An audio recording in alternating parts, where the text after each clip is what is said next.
Oakland, California, the search for power began on the streets. Blacks had little say in how their community was run. In particular, many questioned the role of the police. The police throughout the black communities in the country were really the government. We had more contact with the police than we did the city council. The police were universally disliked. The size of the mostly white police force was increasing. So were complaints of police brutality. Influenced by freedom struggles in the South and in third world nations, in 1966, Huey Newton and Bobby Seale formed the Black Panther Party for Self-Defense, a symbol taken from a Lowndes County, Alabama political organization. Armed with law books and with guns. What? Bro, what are you talking about, man? Armed with law books and with guns. Armed with law books and with guns.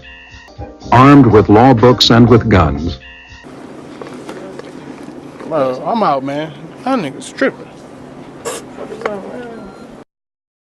The Black Panthers monitored the actions of the police in the black community. I remember one of these first events when we got out of the car. We saw policemen, making an arrest of some kind, about 20 or 30 people in the community standing to the side watching. And the black folks, one of them says, "Hey, who are these people? Hey, man, this guy got, hey, man, I'm going to move out of here. These guys got guns and stuff like that." They were out looking at what the police were doing. We had officers stopping a car, and then we would have a carload full of these Black Panther people pull up behind them and watch them and see what they were doing. They were looking at what the police were doing. We would follow the police around, and when the police would arrest or detain someone, we would read their rights to them. And it came down to some point where the policeman says, "What are you doing with those guns?" And Huey says, "Well, we got ours to defend ourselves and to observe you." And the police, "You have no right to observe me." And Huey, with all his law study, because he was in night law school at the time. And Huey, with all his law study, because he was in night law school at the time. And Huey, with all his law study, because he was in night law school at the time. California State Supreme Court ruling states that everyone has a right to observe a police officer carrying out his duty as long as they stand a reasonable distance away, and a reasonable distance was constituted in that particular California Supreme Court ruling as 8 to 10 feet. I'm standing approximately 22 feet from you. I will observe you, carry out your duty, whether you like it or not. And the black community saying, "Well, go ahead on and tell it." The boldness of the Panther actions attracted young blacks, many in their teens. Carrying loaded firearms in public was a well-protected legal right in California. But with the emergence of the Black Panthers, state officials introduced legislation to outlaw loaded firearms within city limits. May 1967. In protest, the Panthers traveled to Sacramento, the state capital. We arrived there, all these black men and women, 24 males and 6 females with guns. And Ronald Reagan, then the governor, was on the lawn with 200 future leaders of America, 12 and 13 and 14-year-old kids. And these kids started leaving his session on the lawn and coming to see us. And these young white kids thought we were a gun club. Knowing the media would be there, the group of men and women then entered the Capitol building. Heavily armed, whether their weapons are loaded or not, nobody seems to know. Wait a minute. Now, wait a minute. Wait a minute. Who's under arrest? Am I under arrest? Am I under arrest? Place him under arrest. Am I under arrest? Take your hands off me if I'm not under arrest. If I'm under arrest, I'll come. If I'm not, don't put your hands on me. Is this the way the racist government works? Don't let a man exercise his constitutional rights? Don't let a man exercise his constitutional rights? Don't let a man exercise his constitutional rights? Don't let a man exercise his constitutional rights? Bro, I'm out, man. That nigga's tripping. If my sweater's ripped, you will get... I'd like to make a statement now with this respect. Statement of the Black Panther Party for Self-Defense on the Mulford Act now pending before the California legislature. The Black Panther Party for Self-Defense calls upon the American people in general and the black people in particular to take full note of the racist California legislature, which is now considering legislation aimed at keeping the black people disarmed and powerless at the very same time that racist police agencies throughout the country are intensifying the terror, brutality, murder, and repression of black people. A nation that had grown used to the nonviolent civil rights movement was now confronted with new images of black protests.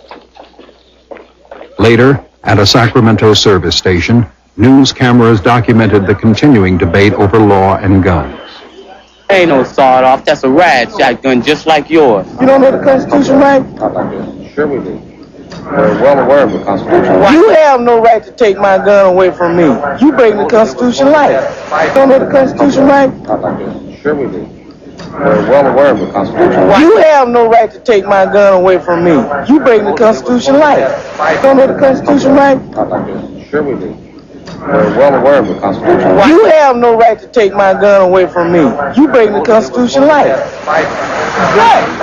The pamphlet says that the Black Panther Party for Self-Defense calls on the American people in general to take careful note of the racist California legislature. Why do you believe the legislature is racist? Don't you know? You're a part of it, and you're obviously, it's a white system. It's obviously where we at. Do you believe everything that's in that pamphlet? Pamphlet speaks for itself. The Black Panther Party's style and dramatic actions captured the attention of the media, yet the Panthers often disagreed with the way they were portrayed. The Examiner made a report back here in the last Sunday's paper that we were anti-white, that we hold no bones, this is a quote, pick no bones about being anti-white. This is a bold-faced lie. We don't hate nobody because of their color. We hate oppression. We hate murder of black people in our communities. We hate the gross unemployment that exists in our communities. We hate black men being taken off into the military service to be fighting for racist, decadent American prominence as freedom. To present their story and their program for social change, the Black Panthers created a national newspaper. Language and art were important tools of the new party. I knew that images had to be changed. I know sociologically that words, the power of the words stigmatize people, and we felt that the police needed a label other than that fear image that they carried in the community. So we used the pig as a rather low-lifted animal in order to identify the police, and it worked. Some feared the reaction that the Panthers' stance might provoke. We'll just have to get guns and be My parents or my neighbors were kind of reluctant, kind of standoffish in their attitudes towards the Black Panther Party, because here you had a new dynamic kind of organization coming out doing things that never had been done in the history of this country before. Carrying guns, standing up to the police, standing up to the power structure. Eldridge Cleaver, who had gained fame from his writings in prison, was the chief spokesman for the party. And we feel that the police must be brought under control by any means necessary, including through force of arms. And we have never bit our tongue about that. We say it now loud and clear. We will always say it. We're not afraid to say it, that these racist Gestapo pigs have to stop brutalizing our community, or we're going to take up guns, we're going to drive them out. As the Black Panther Party grew, so did tensions with police.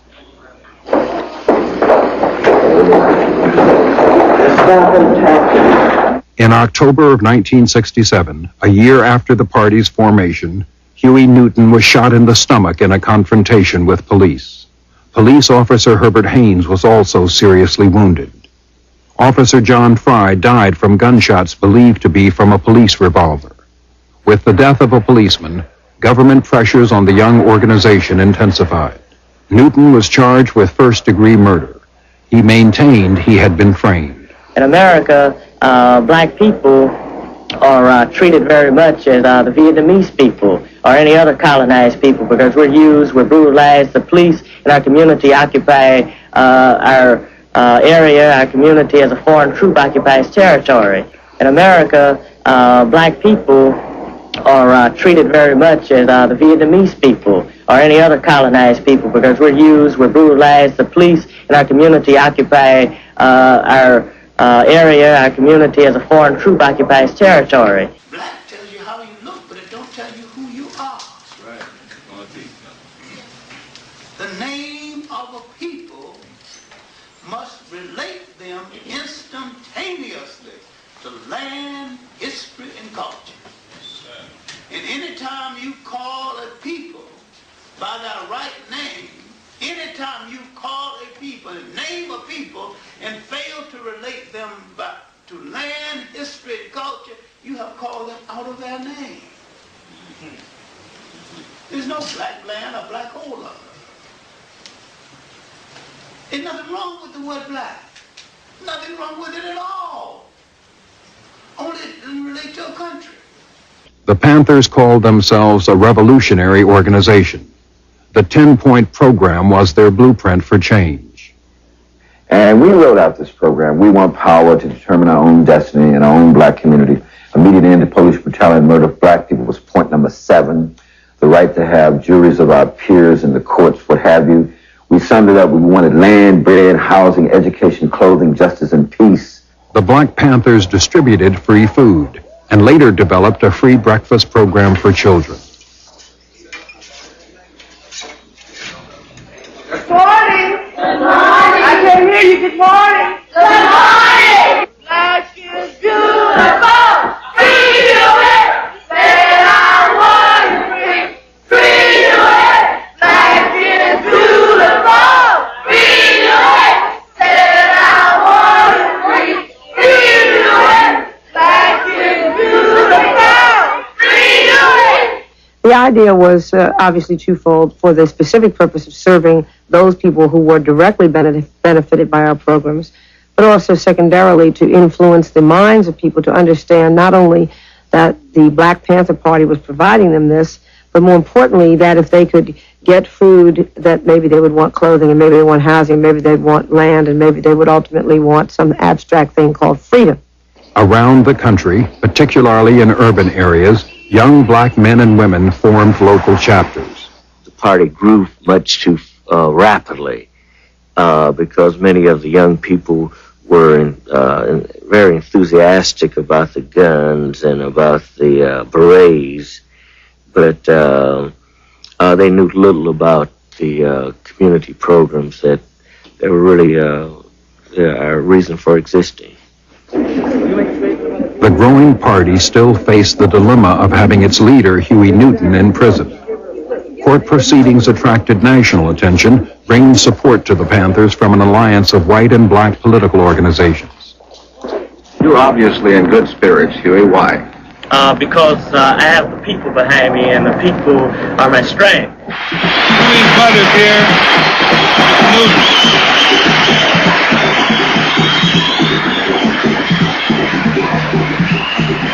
This is the Black Mother. February 17, 1968. Stokely Carmichael, James Foreman, H. Rap Brown, leaders of the Student Nonviolent Coordinating Committee, now joined forces with the Black Panther Party in their call for revolution. And so in talking about Brother Huey Newton tonight, we have to talk about the struggle of black people, not only in the United States, but in the world today, and how he becomes part and parcel of that struggle, how we move on, and how he becomes part and parcel of that struggle, how we move on, so that our people will survive America. See, it's no in-between. You're either free or you're a slave. There's no such thing as second-class citizenship.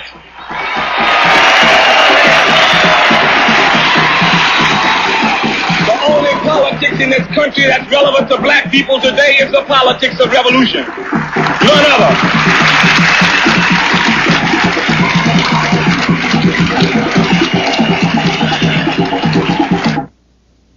April 6, 1968. A gun battle on the streets of West Oakland. 5 men were wounded, 3 police officers and 2 Panthers. A third Panther, Bobby Hutton, age 17, was shot to death. Black people are now to organize in a fashion where we have maximum retaliation against all forms of racist, police brutality, and attacks. What changes have there been in the Black Panther Party since the gunfight last weekend? What you mean, what changes? We have a black man that's dead, murdered by pigs. That's a change. Bobby.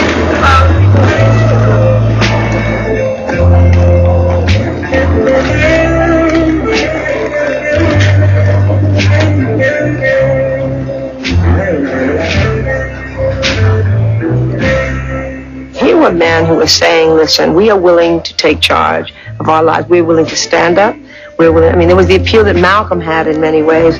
They had a certain subjective appeal to my psyche and to my emotional need to say, yes, there were men in this world who cared, black men. The rest of the civilized world, that's why the civilized world don't like them black people.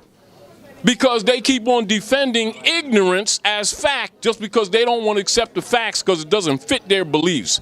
The civilized world has no time for such savage, dead, civiliter mortuus people who dishonor their own mothers and fathers. That's not a moral argument. That's an argument of fact. That's a statement of fact. Who cared about the community and wanted to do something and were willing to take it to the last degree. In the fall of 1968, 2 years after the party's founding, Huey Newton was convicted of manslaughter in the death of police officer Fry, a conviction which was later overturned. With chapters in 25 cities, government surveillance was increasing. The membership of the Black Panther Party had reached several thousand and was growing.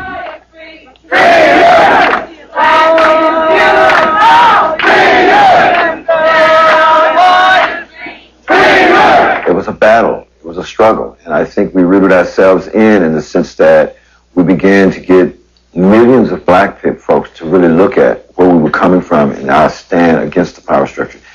Now, a lot of people call revolution a confrontation. Really, what you and I meant by revolution was a need to revolve more political power and economic power back into the hands of the people. That's really what revolution is. Left face, forward, march.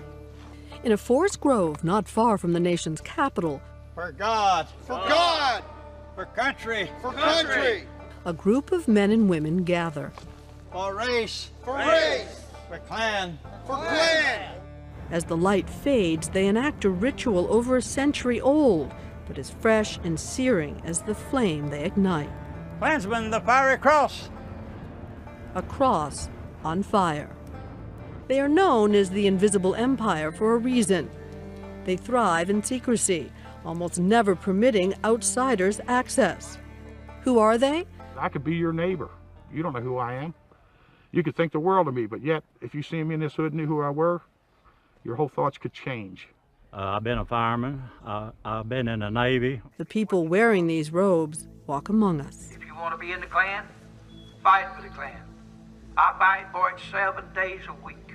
Witness the Ku Klux Klan this summer White power! in Martinsville, Virginia. White power! White power! And in Tupelo, Mississippi, a couple of weeks ago, a similar scene. White power! Over the past 4 months, Nightline has been granted rare access to the resurgent Klan. Their rituals, their people, their message of racial segregation. If we do not protect our race and protect our people, they're going to destroy us. They're going to kill us. To get to the heart of it, we headed south to meet the Grand Dragon of the Mississippi White Knights of the KKK. The Clavern made infamous in the film Mississippi Burning. You already been told.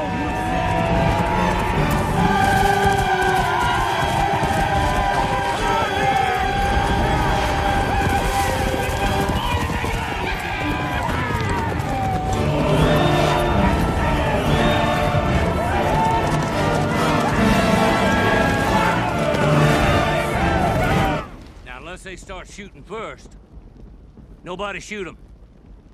That's way too simple for these jokers. We're gonna whoop that nigger lover to death. And I'm gonna personally strip and clip that gaboon myself. Damn. I can't see fucking shit out of this thing. We ready or what? Oh, hold on, I'm fucking with my Oh, shit. Just made it worse. Who made this? Goddamn shit. Willard's wife. You make your own goddamn match.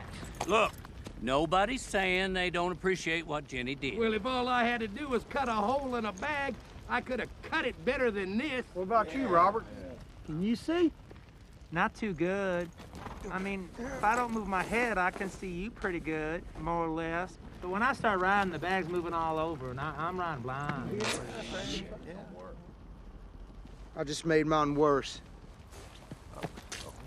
Anybody bring any extra bags? No, nobody brought an extra bag. I'm just asking. Do we have to wear them when we ride? Oh, well, shit fire! If you don't wear them as you ride up, that just defeats the purpose. Well, I can't see in this fucking thing. I can't breathe in this fucking thing, and I can't ride in this fucking thing. Well, fuck all y'all. I'm going home. You know, I watched my wife work all day getting 30 bags together for you ungrateful sons of bitches, and all I can hear is criticize, criticize, criticize. From now on, don't ask me or mine for nothing. Now look, let's not forget why we're here. We gotta kill a nigger over that hill there. And we gotta make a lesson out of him. Okay, I'm confused. Are the bags on or off? I think we all think the bag was a nice idea. Yeah. But not pointing any fingers, they could have been done better. So how about no bags this time? But next time, we do the bags right, and then we go full regalia. It's impossible not to think of what once happened here, the territory scarred by the battles of the Civil Rights era. A Klan bomb ripped apart Birmingham's 16th Street Baptist Church, killing 4 children attending Bible class. So we're in Birmingham, Alabama. And just down here is the jail where Martin Luther King Jr. wrote the famous letter from a Birmingham jail. Along the way, we make a stop at the Southern Poverty Law Center, where Mark Potok and his colleagues have been fighting the KKK in courtrooms and classrooms for decades. Many of the Klan's people we've talked to say Barack Obama has been our single most effective recruiting tool in the last 4 or 5 years. Well, I think there's some truth to that. Immediately after Obama was elected, we saw 2 of the largest hate websites in the country crash. Potok told us that by the late 80s, the Klan had dwindled to a few hundred. They now number closer to 6,000. He believes they can be very... Article 4, Section 4 of our beloved Constitution, Constitution for the United States Republic, of which we are the white people, sovereigns. They're substitutes, white men. They're not white men. They're substitutes. All right? Will the real white men stand up?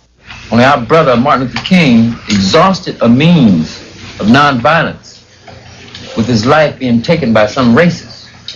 What is being done to us is what we hate, and what happened to Martin Luther King is what we hate. You darn right. We respect nonviolence.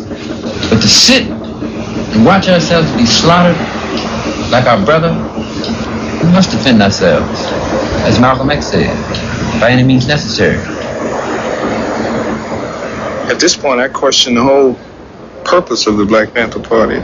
In my thinking, they were necessary. It was a shock treatment for white America to see black men running around with guns, just like black men had saw white men running around with guns. Yeah, that was a shock treatment. It was good in that extent, but it got a lot of black people hurt.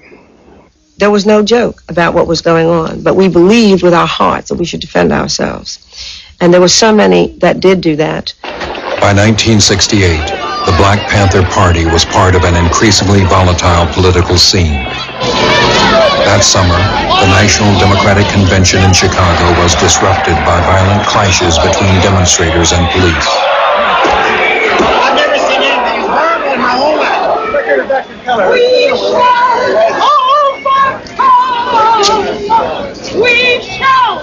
The war in Vietnam polarized the nation, and the political and racial upheaval at home soon became an issue in the presidential campaign.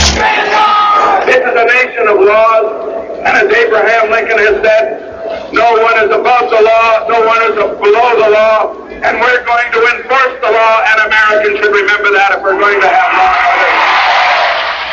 I think it's fair to say that as the Nixon administration came into office, as we came into office in 1969, there certainly was a strong perception of radicalization. In Chicago and in other cities, FBI Director J. Edgar Hoover expanded surveillance of organizations in the black community, especially the Black Panther Party.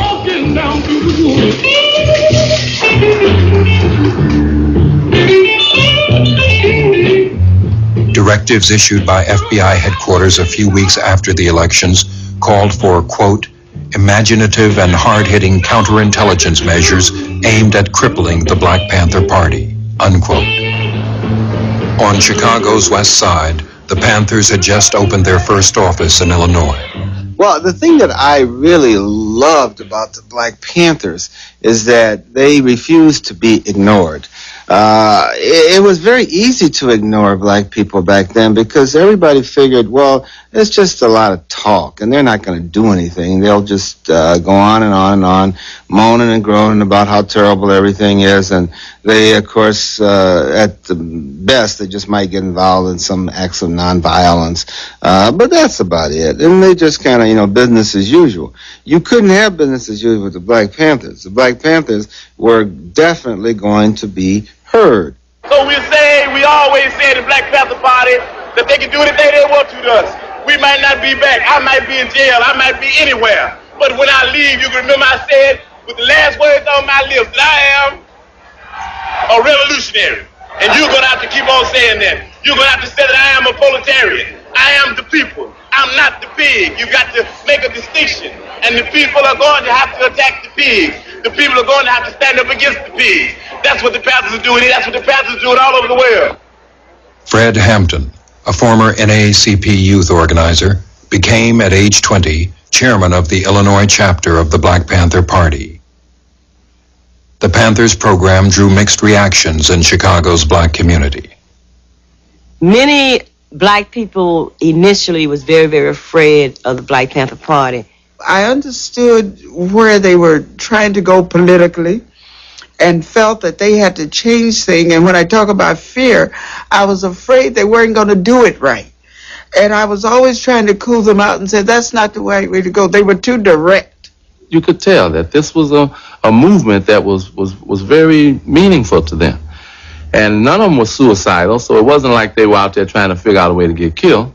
But they did honestly and truly believe in power to the people. I mean, that was their slogan. Here you found some brothers and sisters saying, first, look, the United States Constitution guarantees us the right to bear arms and to protect ourselves. And we understand that we need protection in the black community. And it's our responsibility to protect black women and black children, not the police. Because the police is not here to serve and protect us, only to continue to enslave us. It is our responsibility to see to it that our people have a decent place to live, decent food to eat, and quality health care, not the system. So that frightened a lot of people. I mean, they didn't think that it could happen. They didn't think that it was right. People learn by example. I don't think anybody has an argument with that. I think that when Huey P. Newton said that people learn basically by observation and participation, I think that everybody caught on to that. So what we're saying very simply is that if they learn by observation and participation, then we need to do more acting than we need to do writing. And I think the Black Panther Party is doing that.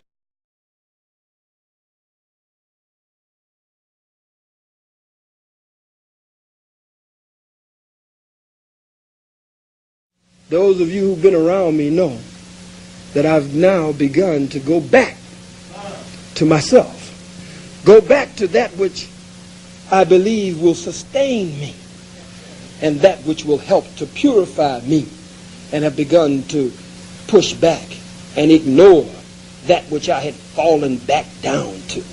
More and more I am being guided to study more. If you are not grounded properly, then you are not going to pick up the correct vibrations from the universe and the cosmos. More and more I am being guided to study more. Or if we are trying to lift our brother or sister up, the way we do it is just as important as what we say. How we approach them is just as important.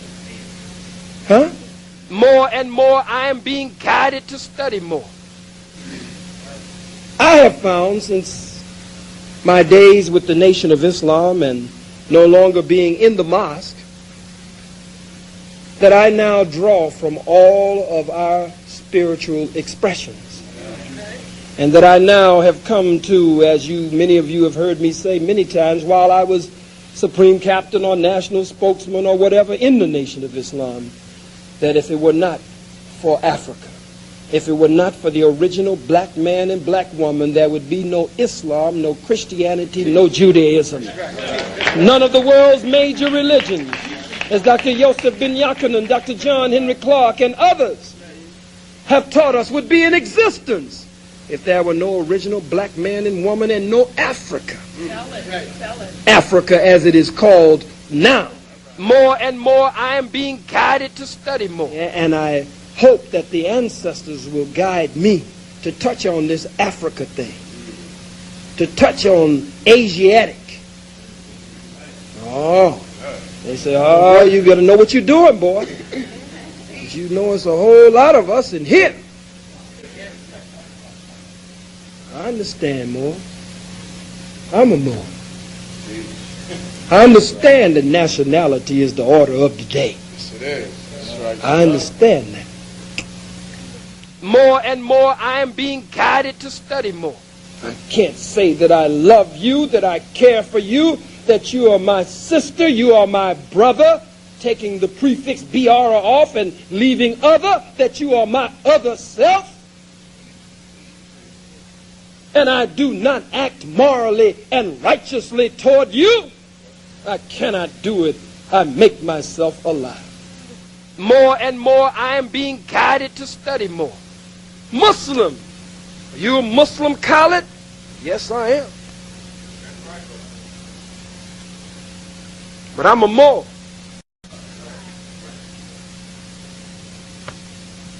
Islam. I'm a Moor. And got sense enough to know I'm a Moor. And ain't gonna never argue with you that I'm not a Moor. And wouldn't come in your house or come among you and say I'm a Moor if I didn't feel in my heart, in my mind, in my soul that I am. I would tell you, God damn it, I don't know what the hell you're talking about. Ain't no more. So if I say it, I mean it. And if I mean it, generally, I say it. Are you a Muslim? Yes.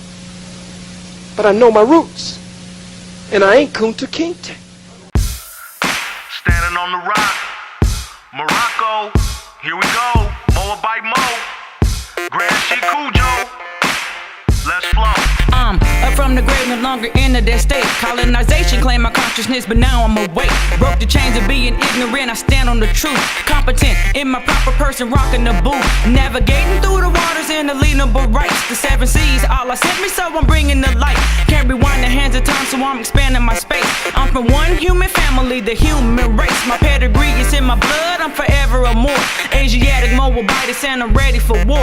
She redeems when I speak, and I'm speaking to me. Assistant and helping, uplifting fallen humanity. For the record, on the record, neither Negro or black or troglodyte. My people suffering, we only attack. My people perish from true knowledge, we so desperately lack. So why in the hell would I wanna go back? Nope. Can't go back to that, being a slave of my mentality. Broke the chains that were bound to me. Listen to me now. Can't go back to that. If I'm on the left, you're on the right, and the light. Melanated radiation is bright. Yeah, we don't regress but progress. Crystals back for no stress. With the feather not liberate the mind's oppressed. Staring at a wall in a hole, show you a ladder. Which is not a thing you climb, but your 7 chakras. Ask Jacob, 5 up, assalamu alaikum. Left foot first, or standing on the square, take 'em. The opposite of get out black holes into light. So marvelous, you get scared from fright. False and light, and men appears real, you just might. Sit that trap, can't move, just paralyzed. Paralysis that you only get if you sleep. Your heights are so deep, the depths are so deep. Intelligent hoodlums said arrest the presidency.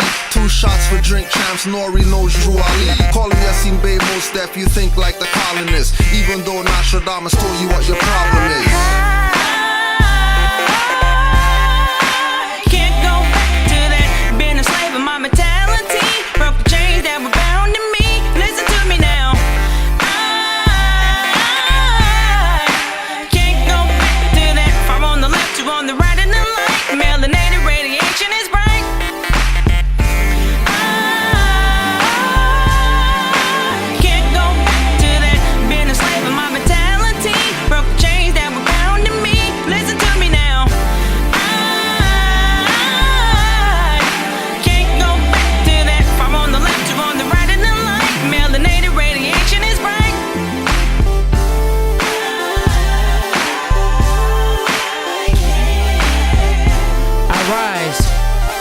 give honors to Allah, the Father of the universe. To Noble Drew Ali, to Grand Sheik, Cujo Awo El, Canaanland Moors, for sharing this mic with me. Temple number 5. To my son, my firstborn, for producing this track.